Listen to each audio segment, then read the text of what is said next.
હોળી ધૂળેટીનો તહેવાર ઉજવવા માટે લોકો પોતાના વતન સુધી અને ગામ સુધી પહોંચી શકે તે માટે એસટી વિભાગે વધુ બસ દોડાવવાનો નિર્ણય કર્યો છે. આ અંગે વાહન વ્યવહાર મંત્રી હર્ષ સંઘવીએ જણાવ્યું હતું કે તહેવાર દરમિયાન ડાકોર જવા માટે 400 બસ અને 3000 ટ્રીપ નક્કી કરાઈ છે, જેથી ગરીબ અને મધ્યમ વર્ગના લોકોને રાહત રહે. તો દાહોદ સંતરામપુર તરફ જવા માટે 1200 બસ અને 7100 જેટલી ટ્રીપ થશે.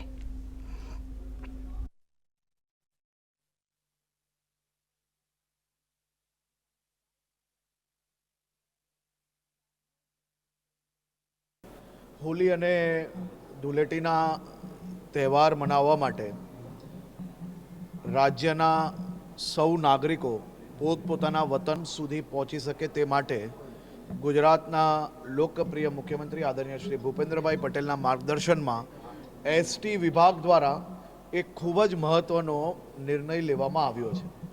1000 બસો થકી 6500 જેટલી ટ્રીપો એક્સ્ટ્રા વ્યવસ્થાઓ કરવામાં આવી છે. છેલ્લા 3 વર્ષથી આપણે લગાતાર આ પ્રકારે એસટી વિભાગ દ્વારા બસોનું સંચાલન વધારી રહ્યા છે.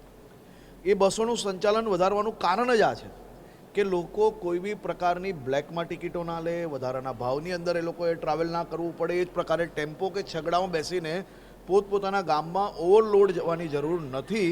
એ પ્રકારની વ્યવસ્થાઓ આપણે વધારી રહ્યા છીએ.